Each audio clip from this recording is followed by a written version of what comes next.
Okay, deep breath. Where do I even start with this dumpster fire?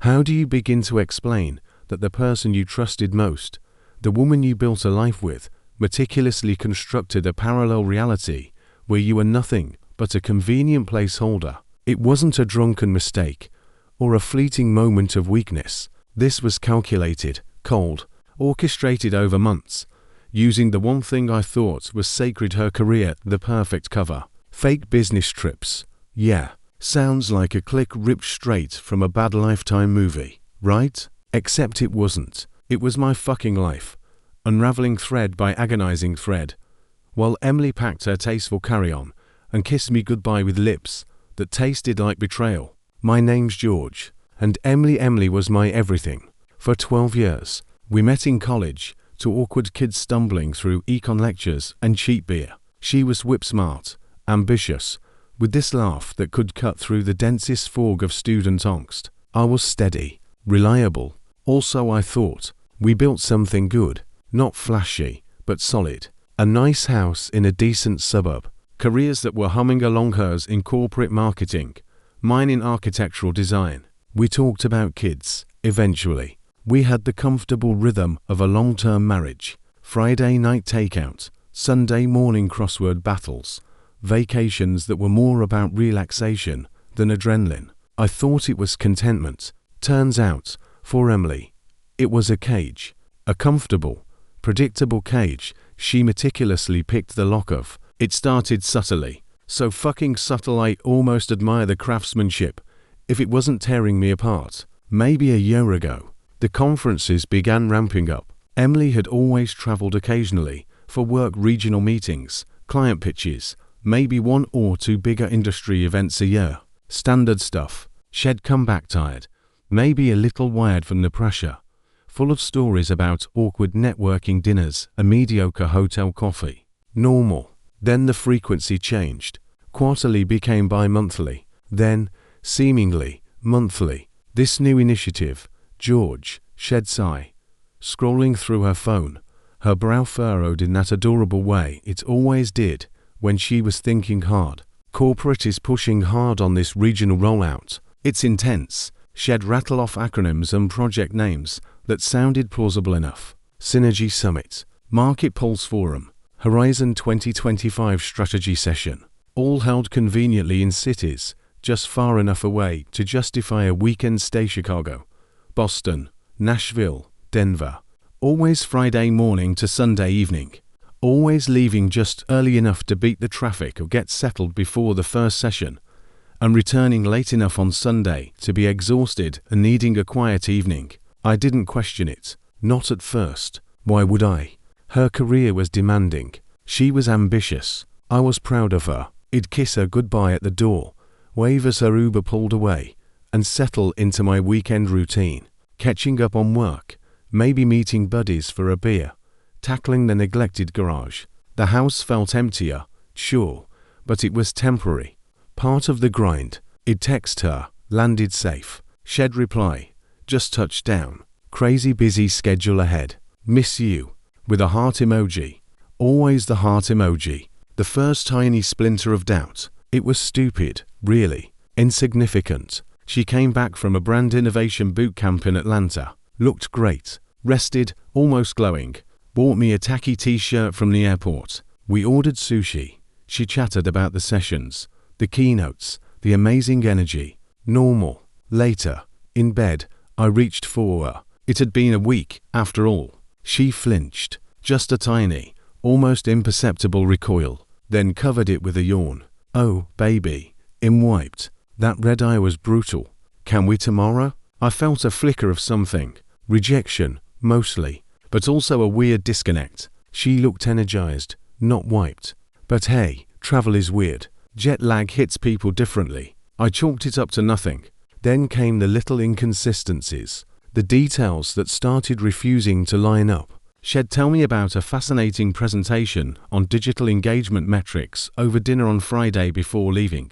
Then, when she got back Sunday night, and did ask how it went, she'd wave a hand vaguely. Oh, it was okay. A bit dry, actually. Or she'd mention a colleague, Sarah, from the Chicago office, who was supposedly at the same conference. He'd casually ask, "How's Sarah doing? Still running marathons?" Emily would hesitate for a microsecond. "Sarah, oh yeah, good, yeah, still pounding the pavement." Then, a week later, he'd bump into Sarah's husband at the grocery store. "Quiet weekend?" I'd ask. "Yeah, nice." Sarah was actually homesick all weekend with the flu. A cold trickle would start in my gut. Her packing changed. Subtly. Less business attire. More weekend wear. Sundresses I hadn't seen in ages. Sexy underwear that seemed excessive for sharing a hotel room with a colleague named Brenda. "We might go out for dinner with clients," she'd say defensively if I commented on a new dress. Gotta look the part. The toiletries bag got smaller. She stopped packing her bulky hair dryer, claiming the hotels had good ones now. But I knew Emily. She was fiercely loyal to her specific dryer. It was irrational, but that omission bugged me. The phone. Oh God, the phone. It became an extension of her hand, yet perpetually face down. Notifications silenced. She'd take it to the bathroom for just a sec and be gone 20 minutes. If it rang while we were watching TV, she'd jump like she'd been tasered, glance at the screen, and decline it with a muttered, "Telemarketer," or "wrong number." Her texts to me during these trips became shorter, more generic. "Less miss you. Wish you were here to see this amazing view." And more "all good. Busy. Talk later." The emojis dwindled. The warmth evaporated, replaced by a perfunctory efficiency that felt cold. I started noticing smells. Coming home, her suitcase would sometimes carry a faint trace of cologne. Not hers. Something musky. Expensive, utterly unfamiliar. "Must be the hotel soap," she'd say, wrinkling her nose when I mentioned it once. Or maybe someone spilled something in the cab. Another time, her hair smelled faintly of cigar smoke. "Ooh, the conference hotel bar was packed last night," she complained. Smoky as hell, but the scent was intimate, like someone had been close, very close. The intimacy between us, it died, not dramatically, but a slow, painful withering. My advances were met with increasing frequency with headaches, exhaustion, stress. "Not tonight, George. I'm just drained from the trip." Or, "My period's due, feeling crappy." The excuses piled up. When we did connect, it felt performative, distant, like she was going through the motions. The passionate, engaged woman I married felt like a ghost haunting my own bed. The lies started getting bolder, sloppier. She told me she was presenting at a conference in Seattle. Big deal, George. Lead presenter. She was nervous, excited. I helped her rehearse her slides, dropped her at the airport, genuinely proud. That Sunday, tracking her flight home, I noticed something odd. The flight number she gave me, it didn't exist. A typo, maybe. I checked the airline's arrivals board for flights from Seattle. Her supposed arrival time came and went. No flight. Panic, cold and sharp, started clawing its way up my throat. I called her. Voicemail. Texted. "Hey, flight tracker shows your flight landed early. Everything okay?" Radio silence for an hour. Then, "Sorry. Phone died. Flight was delayed on the tarmac forever. Just landed now. Exhausted. See you soon." But the airline app showed no delays for any Seattle flights that afternoon. None. And "just landed now" didn't match the timestamp on her text. She walked in an hour later, looking flushed, not exhausted. Her explanation was a jumbled mess of taxi queues and baggage claim chaos. I didn't push. I just watched her. Watched the slight tremor in her hand as she poured a glass of water. Watched the way her eyes wouldn't quite meet mine. The seed of knowing was planted, deep and poisonous. I became a detective in my own nightmare. I stopped asking direct questions. I started listening, really listening, to the spaces between her words. I'd casually mention things I knew weren't true, just to see her reaction. "Heard Denver got snow last weekend." I'd say after a conference there during a known warm spell. "Oh, yeah, just flurries. Nothing major," she'd reply smoothly, not missing a beat, except Denver had been sunny and 70 degrees, confirmed by weather archives and a buddy who lived there. Every smooth lie, every seamless deflection, was a tiny hammer blow to my sanity. The isolation was brutal. Who do you tell? Hey, guys. Think my wife might be using fake business trips to cheat on me. It sounds insane. Paranoid. Weak. I couldn't voice the suspicion to my friends, my family. The shame was already a lead weight, so I carried it alone. The constant knot in my stomach, the sleepless nights staring at the ceiling, running scenarios, dissecting conversations, smelling phantom cologne, the way you'd watch her get ready for these trips, the careful makeup, the selection of lingerie, the humming under her breath that felt suspiciously like excitement, not work stress. It was a special kind of torture, watching the woman you love meticulously prepare to betray you. The resentment grew, thick and toxic. I'd be working late on a project, sacrificing my weekend, while she was supposedly networking at some conference dinner. Was she, or was she laughing over cocktails with him? Was she sharing dessert? Was she? The images were relentless, invasive, gut-churning. It'd snap at her over stupid things, leaving a dish in the sink, forgetting to buy milk. The anger wasn't about the dish or the milk. It was about the lie. The vast, all-consuming lie I was drowning in. I tried to talk to her, not about cheating, but about us. About the distance. Things feel off lately. You're gone so much. When you're here, you feel distant. Are you okay? Are we okay? Classic George. Diplomatic. Careful. Avoid the nuclear option. She'd look at me with those wide, beautiful eyes I once thought held my whole world and spin a tapestry of stress. Oh, George, it's just work. This project is insane. The pressure is unreal. I'm so sorry I'm distracted. I just need to get through this next quarter. Then things will calm down, I promise. She'd reach for my hand, squeeze it. I love you. You know that, right? You're my rock. I'm like a fool, desperate for that reassurance, desperate to believe the lie because the truth was unthinkable. It'd not. It'd squeeze back. I know, I love you too. Just miss you. But the promises were empty. The next quarter came and went. The trips continued. The distance widened into a chasm. The rock was crumbling, eroded by the constant drip of deception. The breaking point, the moment the flimsy dam of my denial finally burst, came courtesy of a crumpled piece of paper and a forgotten email login. It was a Thursday. Emily was packing for yet another regional leadership summit in Chicago. Friday to Sunday. She was flitting around the bedroom, efficient, focused. Her phone buzzed constantly. She seemed energized, almost giddy. It made me nauseous. I think I left my blue notebook on my desk at the office, she said, zipping up her suitcase. Can you grab it from me tomorrow? I might need it for prep. Sure, I mumbled, not looking up from the design schematic I was pretending to study. She leaned down, kissed my forehead. You're the best. See you Sunday night. Love you. And she was gone, the scent of her perfume lingering like a taunt. The next morning, Friday, I went to her home office. Tidy, impersonal. Her work laptop was gone, of course. The blue notebook was right where she said, on the desk. As I picked it up, a folded piece of paper fluttered out from between the pages. A receipt from a hotel, but not in Chicago. It was from the Siphon Inn, a boutique hotel in Carmel-by-the-Sea, California, dated for that very weekend. Friday check-in, Sunday check-out. 1 king bed, ocean view, paid for by Emily's credit card. Carmel, not Chicago, not a conference hotel, a romantic, seaside boutique inn, paid for by her. The room tilted. I gripped the edge of the desk. The air vanished from my lungs. This wasn't an inconsistency. This wasn't a plausible deniability situation. This was a smoking gun, a receipt for a lie, purchased with our shared money, for a bed meant for her and someone else.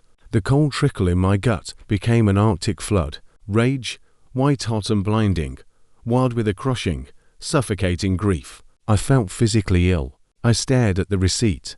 The words swimming. The Siphon in King Bed Ocean View Emily J. Carter confirmed. Chicago was a fiction. The leadership summit was a cruel joke. She was 2,000 miles away, on the California coast, in a room with a king bed and an ocean view, with him, The numbness was terrifying. I carefully placed the receipt back in the notebook, put the notebook in my bag, left her office, walked through our house seeing it through new, shattered eyes. Every photo, every piece of furniture felt tainted. A stage set for a performance I hadn't known or was starring in. The oblivious husband. I couldn't breathe. I needed air. I needed something. Proof wasn't just a receipt. Proof was witnessing the lie in action. I drove, not home, to the airport, not O'Hare, where her fictional flight to Chicago would have departed, to the smaller, regional airport she actually used sometimes for closer destinations. San Jose was the nearest major airport to Carmel. It was a long shot, insane really, but the rage-fueled clarity demanded action. I parked in the long-term lot, far from the terminals. I didn't know what flight. I didn't know what airline. I just waited, watched the departures board, scanned the crowds. Hours passed. The knot in my stomach was a physical thing, a rock grinding against my ribs. Was I insane? Probably. But the alternative, going home, pretending, waiting for her to text, landed in Chicago, while knowing she was sipping champagne overlooking the Pacific, was unthinkable. And then I saw her. Part 2 of 2, approximately 2,000 words, emerging from the security checkpoint, not towards the gates for Chicago, but for the commuter flights heading west. She looked radiant, effortlessly chic in jeans, boots, a soft cashmere sweater, her traveling incognito look. I realized bitterly, not her business attire. Her hair was down, flowing. She carried only a stylish weekend bag, not her usual conference rollerboard. She was smiling at her phone, typing rapidly. That smile that wasn't the polite, distracted smile she gave me lately. It was wide, genuine, lighting up her whole face. A smile I hadn't seen directed at me in months. Years, maybe. My blood turned to ice water. She hadn't seen me. I was partially obscured by a pillar. I watched her walk, a lightness in her step that screamed freedom, not work stress. She stopped near a coffee kiosk, still engrossed in her phone. Then, I saw him. He approached her from the side, taller than me, athletic build, mid-40s with that annoyingly confident silver fox vibe, expensively casual clothes. He slid an arm around her waist, pulling her close. She leaned into him instantly, tilting her head up for a kiss, not a peck. A deep, lingering kiss right there in the middle of the terminal. Her hand came up to cup his cheek. The intimacy of it was like a physical blow. It wasn't just cheating, it was a relationship, a comfortable, established intimacy that spoke of many weekends, many conferences. I recognized him, not personally, but from her phone. Months ago, she'd shown me a photo on her Instagram feed, some industry award thing. That's David Chen, she'd said casually. He's a big deal at Omnicorp. Brilliant strategist. She'd scrolled past quickly. At the time, it barely registered it. Now, seeing his hand slide down to rest possessively on her hip, seeing the way she looked at him, he hung the moon, it all slammed into me with horrifying clarity. David Chen, not a colleague sharing a boring conference table, her lover, sharing a king bed in Carmel. They broke apart, laughing softly about something. He took her bag. She linked her arm through his. They walked towards their gate, to people utterly wrapped up in each other, oblivious to the world, certainly oblivious to the broken man watching them from the shadows. The perfect couple, embarking on their perfect weekend getaway, paid for by the life we'd built together. I stood there, frozen, long after they disappeared into the gate area. The sounds of the airport, the announcements, the chatter, the rolling suitcases faded into a dull roar. All I could see was that kiss, the ease of it, the rightness they seemed to feel in each other's space. It shattered any last, desperate fragment of denial. This wasn't a fling.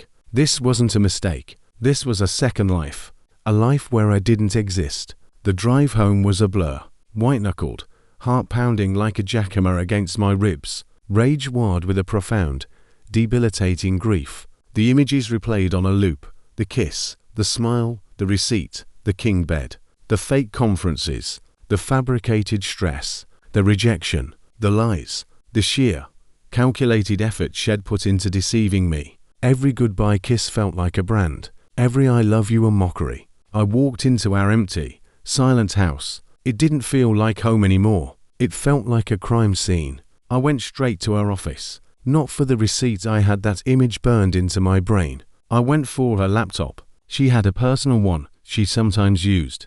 Password protected, of course. But years ago, when she'd gotten a new phone, she'd asked me to back up her photos to this laptop. It'd set up a shared folder, and I remembered the password. It was our wedding date. The irony tasted like ash. I logged in. My hands were shaking so badly, I missed up twice. Finally, in. One bypassed her documents, her photos. I went straight to the browser history. Deleted. Clever girl. Then I remembered email. She usually accessed work email via a portal, but sometimes she used a browser. I opened it. History cleared. Cache cleared. She was careful, but she wasn't careful enough. She'd forgotten about saved passwords. The browser offered to autofill logins. I clicked. A drop-down appeared. Not her work email. A Gmail address I didn't recognize. emily.chen.sparkle@gmail.com. Chen. His name. emily.chen.sparkle. The casual ownership of it, the intimacy, felt like a knife twist. I didn't have the password for that, but I had the forgotten email trick. I clicked forgot password. It asked for the recovery email. On a hunch, I typed her main personal email. Bingo. A password reset link was sent there. Her main personal email was logged in on this laptop. I opened it, scrolled through the junk, found the reset link, changed the password to something I controlled, logged into emily.chen.sparkle@gmail.com. The inbox opened, and there it was. The whole sordid story laid bare in digital technicolor. Months of emails, loving, intimate, explicit emails, plans, countdowns. Can't wait for Chicago this weekend. Baby Chicago. The irony. Thinking about you in that blue dress, the one you wore for me in Denver. This conference is dragging, only getting through it by imagining your hands on me. Photos, selfies of them together, smiling, arms wrapped around each other, in hotel rooms, on beaches, in restaurants. Photos of him, photos of her, for him ones I'd never seen. Far more revealing than anything she'd shared with me in years. Discussions about future conferences, aspirations for trips to Europe, jokes about George being none the wiser. A particularly gutting one. He asked again if we were okay. Played the concerned husband card. So predictable. Told him work stress. He bought it, like always. Another. Sometimes I feel bad, David. But then I think about what we have, it's worth it. He doesn't see me. Not like you do. He's just comfortable. Comfortable. The word echoed in the hollow space where my heart used to be. I was furniture. Background noise. The reliable appliance that paid half the mortgage while she built a life with David Chen. I scrolled back, found the emails planning the Carmel trip, the excitement, the anticipation, confirmation emails for the Sifomin, flight confirmations to San Jose, everything laid out in meticulous, betraying detail. The fake Chicago conference was just a cover story, a smokescreen for her colleagues and, most importantly, for me. I read until my vision blurred, until the rage subsided into a cold, hard numbness, until the grief felt like a physical weight crushing my chest. I copied everything, every email, every photo, saved them to a secure drive. Evidence. For what? I didn't know yet, but I needed it. Proof against the gaslighting I knew would come. Proof against the inevitable erosion of my own sanity. I logged out, cleared the browser history again, put the laptop back exactly as I found it. The meticulousness of my own actions surprised me. The calm amidst the storm. It felt like someone else was moving my body, operating on pure, cold autopilot. The weekend stretched before me, an endless desert of agony, knowing where she was, what she was doing, who she was with. The images were relentless. Every minute was torture. I didn't sleep, barely ate. I paced. I cried. I screamed into pillows. I broke things, a mug, a picture frame. The silence of the house was deafening, amplifying every torturous thought. I drafted texts, angry texts, heartbroken texts, accusatory texts. I drafted emails. I rehearsed speeches. I imagined confrontations, explosive, tearful, cold. I went through every possible scenario. None felt right. None felt like they could possibly contain the magnitude of the betrayal. She texted Sunday afternoon. Flight delayed. Might be later than expected. Exhausted, but it was productive. See you tonight. Love you XX. The love you XX was salt in the gaping wound. Productive. Yeah, I bet it was. I didn't reply. What could I say? Hope you enjoyed the ocean view, traitor. Her Uber pulled up around 10 p.m. I watched from the darkened living room window. She got out, stretched, looking relaxed, maybe a little sun-kissed. She hauled her bag out. The same bag she'd taken to Carmel, bought with our money, hacked with lies. I heard the key in the lock. The door opened. She flicked on the hallway light. George, you home? Lights are off. I stayed in the dark, sitting in my armchair, waiting. The air crackled with the unspoken. George. She peered into the living room, her silhouette framed by the hallway light. Why are you sitting in the dark? You okay? She sounded concerned. Normal. The consummate actress. I didn't move, didn't speak, just let the silence hang, thick and heavy. She took a step into the room, her eyes adjusting. George, seriously, you're freaking me out. What's wrong? I reached beside the chair, picked up the single piece of paper it placed there. The receipt from the Siphome Inn. I held it up, just enough for the light from the hole to catch it. I didn't need to say a word. I saw the exact moment recognition hit her. Her body went rigid. The color drained from her face, leaving her eerily pale. Her eyes, wide with faint concern a second ago, now flashed with pure, unadulterated panic. Her mouth opened, then closed. No sound came out. The mask didn't just slip, it shattered.